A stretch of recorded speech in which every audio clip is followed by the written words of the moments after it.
You feel like a stranger to yourself. You wake up and go through the motions, but somewhere deep down, there's this nagging sense that you don't actually know who you are. Maybe you're living someone else's life. Maybe you're wearing a mask so thick you've forgotten what's underneath. If that resonates, you're not alone, and you're in exactly the right place. Before we go further, hit that subscribe button if you want to build genuine self-knowledge over time. These ideas compound, and you don't want to miss what comes next. Finding yourself isn't mystical. It's a practical skill, and it starts with a framework. Today, I'm going to walk you through a numbered system that thousands of people have used to move from feeling lost to feeling grounded. This isn't therapy. This isn't philosophy. This is actionable self-discovery. Number 1, acknowledge the gap. There's a distance between who you think you are and who you actually are.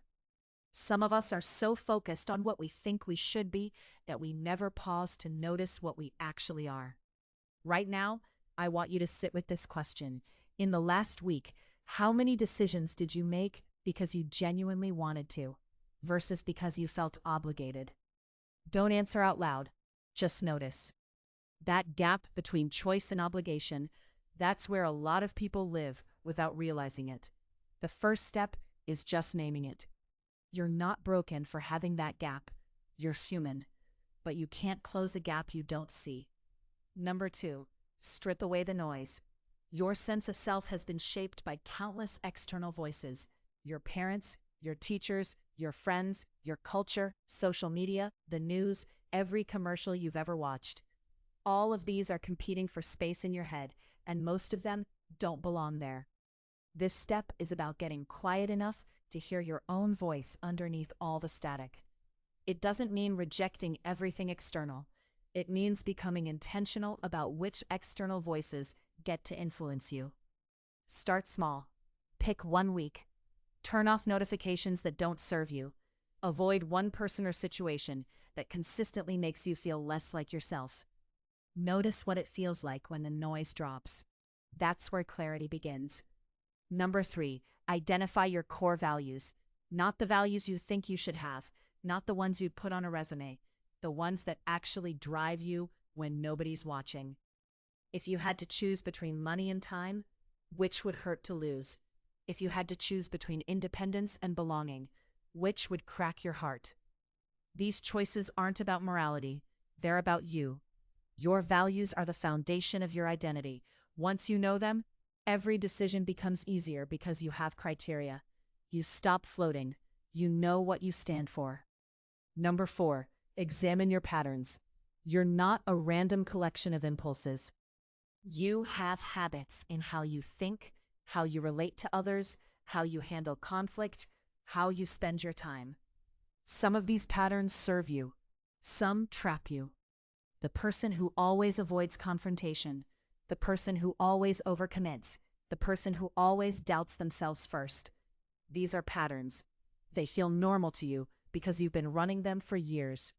But they're not you. They're strategies you adopted, probably for good reasons, probably when you were younger and they made sense. Now, here's the hard part. You have to look at them without shame. You're an anthropologist studying yourself. What situations trigger your patterns? What do they protect you from? What would happen if you changed one? This is where real transformation starts. Number 5, define your non-negotiables. These are the things that if they're missing from your life, you become someone you don't recognize. For some people, it's creative expression.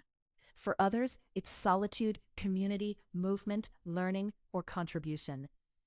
If you've been ignoring your non-negotiables, you won't find yourself. You'll just find an increasingly hollow version of yourself going through the right motions with the wrong energy.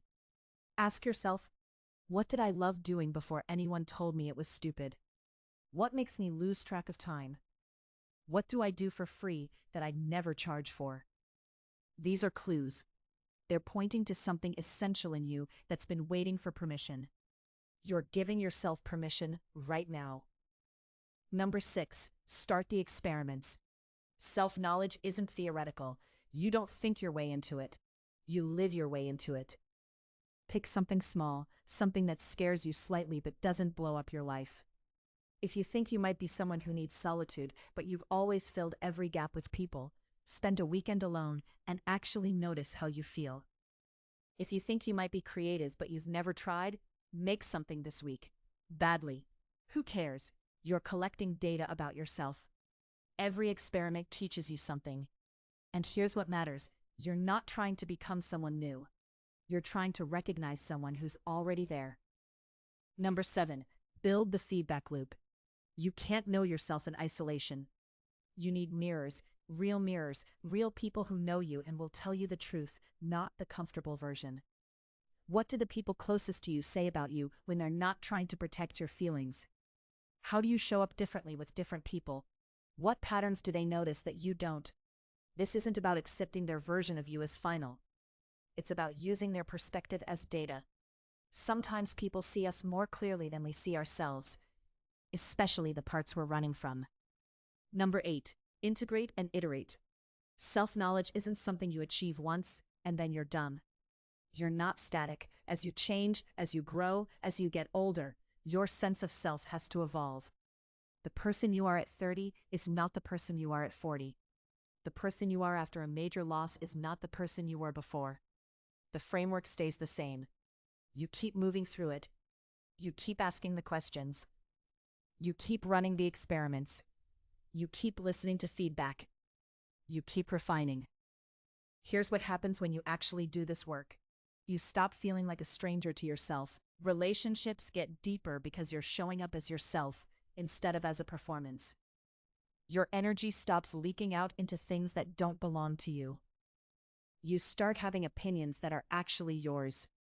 You stop apologizing for existing. But I have to be direct with you. This work is not comfortable. Knowing yourself means confronting the ways you've been lying to yourself. It means admitting that you might have spent years building a life for the wrong reasons. It means taking responsibility for who you've become instead of blaming circumstances. It means losing the excuse of not knowing. Once you know who you are, you can't pretend anymore. And that's exactly why it's worth doing. Because the alternative is spending the rest of your life walking around in someone else's skin. The alternative is reaching the end and realizing you never actually met yourself. So where do you start?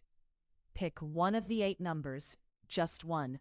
Don't try to do all of them at once.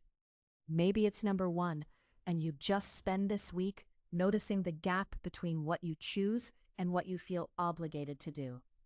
Maybe it's number 3, and you sit down and actually write out your core values, the real ones. Maybe it's number 6, and you run a small experiment.